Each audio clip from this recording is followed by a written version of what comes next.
नमस्कार, मैं रविश Kumar. Bihar voter verification का मामला लगातार बढ़ता ही जा रहा है। ये विवाद इतना ज्यादा बढ़ गया है कि आखिरकार सुप्रीम कोर्ट को सामने आकर जवाब देना पड़ा। आज सुप्रीम कोर्ट में इसके बारे में सुनवाई हुई और सुप्रीम कोर्ट ने इस पूरे मामले में क्या कहा और क्या कोर्ट के बयान के बाद इसका हल निकल पाया या नहीं, आइए जानते हैं बिहार में मच रहे इस हंगामे के बारे में। साथ ही जानते देश और दुनिया की तमाम बड़ी खबरों को सिर्फ 5 मिनट में। लेकिन अगर आप हमारे इस नए चैनल द रविश कुमार पर पहली बार आए हैं तो चैनल को सब्सक्राइब करें और कमेंट में यह बताएं कि कौन कौन बिहार से वीडियो देख रहे हैं और यह भी बताएं कि आप किस राज्य देश से वीडियो देख रहे हैं। तो चलिए देखते हैं वो कौन सी बड़ी खबरें हैं जिसने पूरे देश को हिला के रख दिया है। बिहार में वोटर वेरिफिकेशन को लेकर पॉलिटिकल हंगामा थमने का नाम नहीं ले रहा। इलेक्शन कमीशन के स्पेशल इंटेंसिव रिवीजन प्रोग्राम को लेकर महागठबंधन ने सुप्रीम कोर्ट का दरवाजा खटखटाया और 10 जुलाई को इस मामले की पहली बड़ी सुनवाई भी हुई। दरअसल ये मामला शुरू इसलिए हुआ है क्योंकि बिहार में इलेक्शन है। इस पर ऑपोजिशन वालों का कहना यह है कि वोटर रिवीजन के जरिए असली वोटर्स, खासकर दलित और मुस्लिम समुदाय को वोटिंग लिस्ट से हटाया जा रहा है। लेकिन कोर्ट ने साफ साफ कहा है कि ये जो इलेक्शन कमीशन द्वारा वोटर वेरिफिकेशन किया जा रहा है ये बिल्कुल गलत नहीं है और ये लीगल भी है। इसके अलावा कोर्ट ने सवाल भी उठाया है चुनाव आयोग पर। कोर्ट ने कहा है कि अगर ये सब करना ही था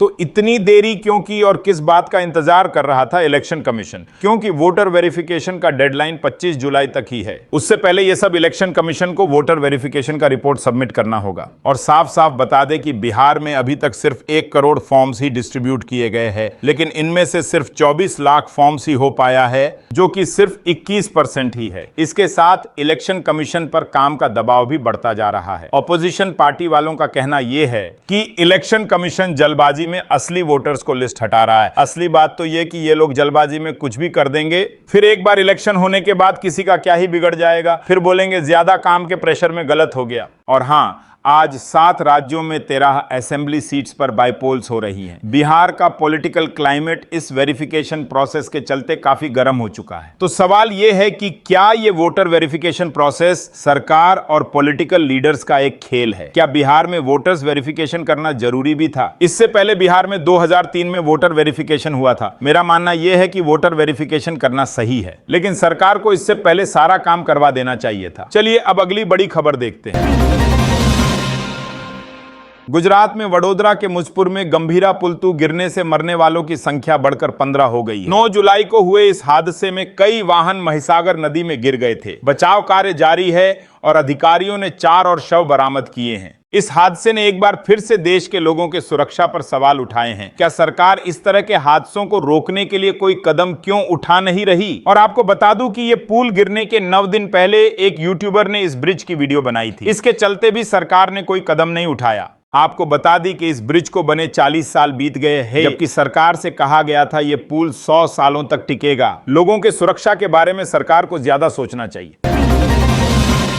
बिहार के मुख्यमंत्री नीतीश कुमार ने सरकारी नौकरियों में महिलाओं के लिए 35% रखने की घोषणा की। उन्होंने सोशल मीडिया प्लेटफॉर्म पर ट्वीट करके इस फैसले की जानकारी दी है। यह कदम महिलाओं के लिए एक बड़ा कदम माना जा रहा है। हालांकि कुछ लोग इसे चुनावी स्टंट भी बता रहे हैं। आप इस फैसले के बारे में क्या सोचते हैं? हमें कमेंट में जरूर बताएं।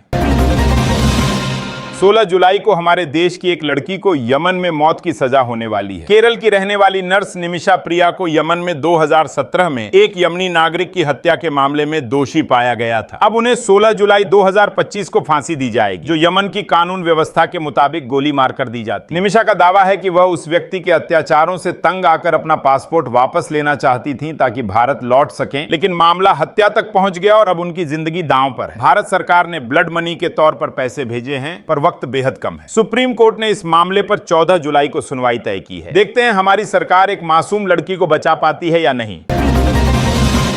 अमेरिका के राष्ट्रपति डोनाल्ड ट्रंप ने BRICS देशों को एक बड़ी धमकी दी है। उन्होंने खास तौर पर ब्राजील पर 50% टैरिफ लगाने की बात कही है। यह खबर इसलिए जरूरी है क्योंकि भारत भी ब्रिक्स का हिस्सा है। ट्रंप का कहना है कि इन देशों से सस्ता माल अमेरिका आकर वहां की कंपनियों को नुकसान पहुंचा रहा है। इस बयान के बाद भारत ने चिंता जताई है और अमेरिका से इस मामले में सफाई मांगी है। सरकारी सूत्रों के मुताबिक भारत की एक टीम जल्द ही अमेरिका जाएगी ताकि व्यापार समझौते और मिनी डील पर बातचीत हो सके। विशेषज्ञों का कहना है कि अगर ब्रिक्स पर टैरिफ लगाया गया तो इसका असर भारत अमेरिका व्यापार पर जरूर पड़ेगा। अब देखना यह है कि यह सिर्फ चुनावी बयान है या वाकई कोई नई व्यापार जंग शुरू होने जा रही है।